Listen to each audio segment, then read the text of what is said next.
Hello! Sveta a du mal à construire une famille heureuse. Son copain la trompe, mais la fille ne peut pas s'empêcher de l'aimer, et elle endure l'humiliation. Elle se lance à fond dans son travail, dans une entreprise qui fournit des robots humanoïdes à la Russie depuis le Japon. Elle n'arrive pas à les distinguer des vraies personnes, et un des robots, unique en raison de son dysfonctionnement logiciel, comprend Sveta comme une personne ne l'a jamais fait. Est-il possible d'avoir de l'amour d'une machine, ou est-ce qu'une relation pareille ne peut que nous apprendre une leçon de vie importante? Il y a une publicité à l'écran montrant des hommes et des femmes dont le corps est étonnamment beau. Le slogan se lit comme suit: tout comme vous, et même un peu mieux. Voici la nouvelle génération de robots que Vadim Sergueyevitch va vendre dans son magasin. Il mène un entretien d'embauche. Svetlana travaillait dans les concessions de voitures avant, et elle veut maintenant faire l'expérience de quelque chose de plus intéressant. Elle obtient le poste et rentre chez elle, tout enthousiaste, où elle vit avec son petit ami Boris, un coach de fitness. Mais il ne s'attendait pas à ce qu'elle revienne aussitôt, et une femme sort de la douche qu'il présente comme sa cliente. Контрастный душ закончили? У нас какие там проблемы? Бицепс бедра, верхняя ягодичная. Malgré cette performance, tout le monde comprend très bien ce qui se passe. C'est pas la première fois que le gars la trompe, mais Sveta est trop timide pour dire quoi que ce soit. Tout ce qu'elle fait, c'est de regarder le garçon avec des yeux pleins de larmes. Donc Boris, sans attendre les réprimandes de la fille, commence à se gronder lui-même. Il s'énerve et commence à partir, et l'haltère qu'il a jeté par la fenêtre tombe directement sur la voiture de leur voisin. Mais Sveta veut même payer pour ça, et Boris l'informe enfin qu'il ne peut plus la supporter, et il rompt avec la fille. Le lendemain, elle commence sa première journée à son nouveau travail, et Sveta est accompagnée de son collègue, Victor, qui lui montre les robots. Sa tâche, c'est de les activer pour la première fois, en vérifiant les codes barres sur leur cou par rapport à la liste. Parmi eux se trouve un entraîneur de fitness, un mannequin, un cuisinier et même une gouvernante, qui sautent des boîtes et commencent à remplir leurs fonctions. Mais l'un d'eux, le modèle universel Ami, se comporte très étrangement, et il refuse de suivre les ordres.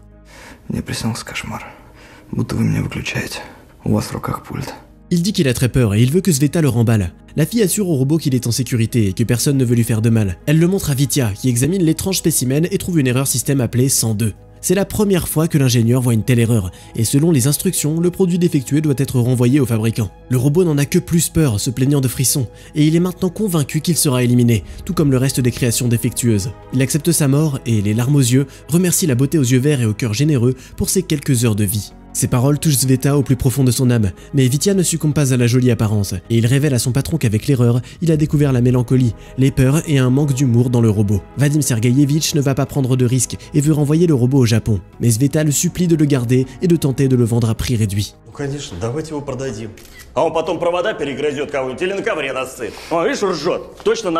Au final, elle parvient à convaincre ses collègues qu'elle va vendre le robot elle-même et donner l'argent à l'entreprise. La fille se rend dans le hall où elle présente le robot à un client. Ce modèle peut être un entraîneur, un cuisinier et un conducteur, et il n'y a rien à lui expliquer. Le robot est équipé d'un programme qui s'adapte au propriétaire et à ses émotions, ses gestes et son caractère, devinant tous ses désirs à l'avance. L'androïde plaisante sans vergogne et flirte avec la femme, et elle est clairement tentée de faire l'achat, avant de dire qu'elle se donne le temps d'y réfléchir jusqu'à demain. Plus tard, le robot s'approche de Sveta et s'excuse d'avoir gâché la vente avec ses mauvaises blagues. Il fait l'éloge de la fille, dont l'estime de soi augmente progressivement après la rupture de tromperie avec son ex. Puis le robot avoue qu'il a délibérément voulu effrayer l'acheteur afin de rester avec Sveta, et lui demande d'être son propriétaire. La fille dit qu'elle ne peut pas se permettre de dépenser autant d'argent, alors l'androïde l'embrasse, mais Sveta ressent trop d'émotions contradictoires et s'enfuit sous le choc. Elle se rend à la présentation publique de l'entreprise, où les robots qui fonctionnent correctement montent sur le podium sous les applaudissements du public. Ensuite, Vadim Sergueyevitch se saoule et se vante de ses succès à Vitya et Sveta. Le gars propose de ramener tout le monde à la maison dans sa voiture. Alors que le patron s'endort sur le siège arrière, ses collègues chantent des chansons, et Victor invite Sveta à aller au concert ensemble, mais elle évite de répondre.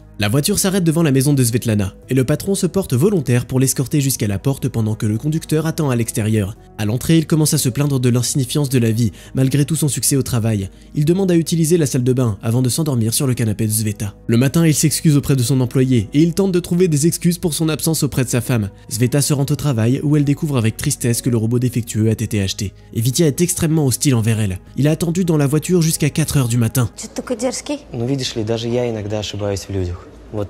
Il croit que Sveta a séduit son patron pour faire avancer sa carrière. Sveta n'a pas de réponse à ça et elle se laisse distraire par un message. C'est une lettre de départ du robot. Le poème « Adieu, mon ami, adieu ».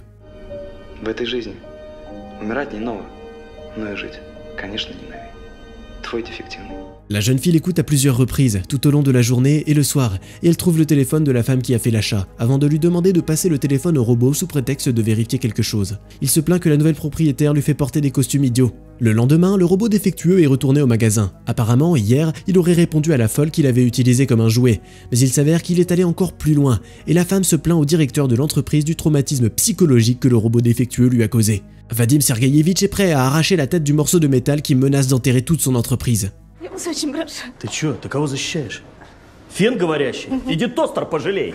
Il frappe le robot et il ordonne qu'il soit envoyé à l'usine, mais Sveta arrête l'homme, disant qu'elle va l'acheter. Le robot coûte 9 millions de roubles, et elle doit vendre sa voiture, emprunter de l'argent à son ami et à sa mère, et contracter un prêt. Mais ça marche, et Sveta heureuse prend le bus à la maison avec l'achat, et avant d'aller au lit, ils choisissent ensemble un nom approprié pour le robot. Егор. Может, тебя Егор зовут? Так я поэтому и отозвался. Le matin, Sveta se réveille au grésillement d'une omelette dans la poêle à frire, et elle regarde Yegor avec des yeux amoureux pendant qu'il gère la poêle. Pendant la journée, la jeune fille lui manque, et il la réconforte avec de doux messages, et le soir, il l'attend au travail à l'arrêt de bus. Mais Sveta ne se précipite pas encore, malgré l'insistance du robot. Un jour, son amie Katia, qui l'a aidé à payer l'achat coûteux, lui parle de son copain. Elle est sûre que l'homme va lui demander sa main, demain, à la soirée d'anniversaire, et elle invite Sveta et son nouveau copain à assister à l'événement. Pendant que Sveta n'est pas là, Boris, son ex, revient chercher ses affaires. Yegor garde la maison et rencontre l'étranger avec un coup de poing dans le nez. Mais après le combat, les hommes se réconcilient et le robot se présente comme le frère de Sveta. Boris commence à filmer un vlog où ils concourent et sortent boire un verre ensemble. Après ça, l'ivrogne déchaîné est repéré par la police. Sveta, qui a tout vu sur internet, arrive également. Les hommes sont sur le point d'être emmenés au commissariat, mais la jeune fille assure aux policiers que l'un d'eux est son robot, et elle demande à Yegor de le prouver. Mais il continue simplement à s'amuser, et il n'écoute pas sa proprio. Puis la fille trouve la télécommande et l'éteint tout simplement. En rentrant chez lui, Yegor est extrêmement contrarié à cause de la façon dont Sveta l'a traité, en disant qu'il a besoin de la permission de passer son temps comme il veut. Продай меня, вернись к парню своему, планку встаньте, пресс покачайте. Mais quand la fille lui assure qu'il n'y a rien entre elle et son ex-petite amie, le robot lâche ses rancunes et embrasse à nouveau Sveta. Cette fois, elle ne s'enfuit pas. Ensemble, ils vont à la fête de Katia. Mais au moment le plus solennel, il s'avère que le petit ami n'avait pas l'intention de la demander en mariage, et la fille s'enfuit en larmes. Sveta la réconforte, et elle demande à Yegor de garder un œil sur Katia pour qu'elle ne se saoule pas, puis elle part chercher l'homme pour qu'il puisse expliquer ses actions à la fille d'anniversaire. Elle le retrouve, et elle découvre que le gars est plus intéressé par l'ami qui est venu le voir d'Amérique que Katia. Sveta retourne voir son ami, constatant qu'elle et Yegor s'amusent déjà ensemble sous la table. Boris, qui est également présent, filme Sveta en train de jeter un gâteau au visage de son ami qui l'a trahi et d'essayer de la frapper avec une bouteille de champagne. Sauf qu'au lieu de ça, elle rate et frappe Yegor dans la mâchoire, exposant ses micro-circuits au public. Да, Катя.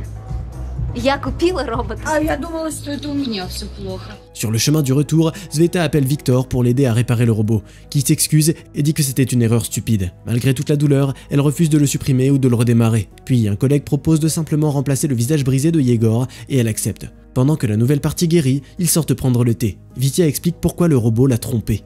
То есть ошибка в том, что он настраивается не только на меня, а... На всех. Le gars essaie de gagner l'affection de Sveta, qui est toujours complètement captivée par Yegor. Mais quand elle rentre chez elle, elle est accueillie par un robot avec le visage d'un parfait inconnu. La fille n'aime pas ça, donc elle retourne au travail pour récupérer l'ancienne apparence de Yegor. Là, elle découvre qu'ils lui ont refusé l'accès au bâtiment, et son patron l'informe que Sveta a été virée. La vidéo de la fête est devenue virale, et elle nuit à l'image de l'entreprise. À la maison, Yegor est offensé que son apparence soit si importante pour la fille. Sveta ne ressent vraiment rien du tout, et elle traite le robot froidement. Quelques jours plus tard, Sveta tend une embuscade à Vitia sur le chemin du travail. Elle lui demande de lui donner un laissez-passer pour voler un visage de robot à l'entrepôt. Il accepte d'aider, et il trouve la bonne partie du corps, seulement pour croiser le superviseur qui passait la nuit dans l'entrepôt avec un robot top modèle. Vadim Sergueïevitch les laisse prendre le visage du robot, mais il vire Victor. Le gars ramène Sveta à la maison et lui propose de rester avec lui et de démonter son robot pour obtenir des pièces de rechange. Mais Sveta le remercie et se dépêche de ramener son bien-aimé défectueux. Les jours suivants se passent dans l'amour et la compréhension. Le couple utilise sa popularité en ligne après l'incident de Katia pour bloguer sur la première relation homme-robot ouverte, suivie par des millions de personnes. Un jour, Yegor propose à Sveta de faire un live. Plus tard, il répète sa question sans aucun témoin pour s'assurer. Выйдешь за меня? Да. Слушай, официально же не получится. Le jour du mariage arrive, où Vadim Sergueïevitch présente un certificat pour un visage de remplacement, et Boris avoue qu'il économise aussi pour s'acheter une femme. Parmi les invités se trouve Vitia, qui n'a toujours pas abandonné l'espoir de l'amour de Sveta, et il dit à Yegor que l'homme de ferraille ne la mérite pas. Quelques minutes plus tard, le robot s'accorde à nouveau avec une autre femme, et c'est au moment le plus inapproprié. Согласны ли вы взять в жены Светлану? А вы согласны дать мне свой телефончик? Les invités sont choqués, et Sveta demande à Vitia de lui apporter une télécommande pour réinitialiser son fiancé. Laissée dans l'intimité, elle demande au robot pourquoi il lui a fait ça. La jeune fille commence à méditer tristement sur les événements récents, se disant que c'est de sa faute. En réponse, Yegor, copiant exactement la réaction de l'ex de Sveta, tente de déplacer la colère de la fille sur lui-même. Il déclare qu'elle a toujours voulu ça. se sentir désolé pour le robot défectueux, puis se sentir désolé pour elle-même après qu'il l'ait trompée. Puis il dit que sa vie ne changera jamais, à moins que Svetan apprenne à se respecter et cesse de s'humilier. Victor revient et explique qu'il en a appris plus sur l'erreur 102. En gros, ça veut dire que le robot se syntonise sur la personne dont il entend la voix en premier lors de l'activation, et il confirme les paroles de Yegor, puisque Svetan ne s'attache qu'aux hommes qui lui font du mal. Tout ce que ce robot a fait, c'était le résultat de son attachement à elle. Yegor arrache la télécommande des mains de Vitya et la donne à Sveta, qui fait une crise de colère. Да все ты можешь, отправь меня обратно в Японию на утиль. Меня там починят, и мне так будет легче. La fille se ressaisit et elle commence à taper le code qui réinitialise le robot à ses paramètres d'usine. Avant de perdre la mémoire, Yegor embrasse Sveta au revoir. Tout se passe comme dans le cauchemar dont il lui a parlé lorsqu'il était allongé dans la boîte. La fille appuie sur le dernier bouton et la lumière dans les yeux de Yegor s'éteint. 6 mois plus tard, Sveta se réveille dans sa maison au grésillement d'une omelette dans la cuisine. Vitya prépare le petit déjeuner et ils acceptent d'aller au cinéma le soir. Là, elle reçoit une notification sur son téléphone et la jeune fille va aux toilettes pour regarder secrètement la vidéo de Yegor. Le robot commence en disant que si Sveta a reçu ce message, il a déjà été éliminé. Mais tout ça s'avère être encore son sens de l'humour défectueux. Yegor a été réinitialisé à l'usine, mais sa mémoire n'a pas disparu. Помню, как ты мне бутылкой долбанула. Но вот то, что ты меня с другим лицом не полюбила, я тебе никогда не прощу. Il chante une chanson qu'il a écrite pour elle. Les larmes aux yeux, Sveta embrasse l'écran du smartphone. Comme toujours, tu trouveras le titre du film dans la description de la vidéo. En attendant, tu peux nous dire ce que tu en penses dans les commentaires. Est-ce que les relations homme-robot peuvent remplacer les relations conventionnelles à l'avenir? N'oublie pas de t'abonner à la chaîne et de liker cette vidéo aussi, pour qu'on puisse te raconter encore plein d'autres histoires.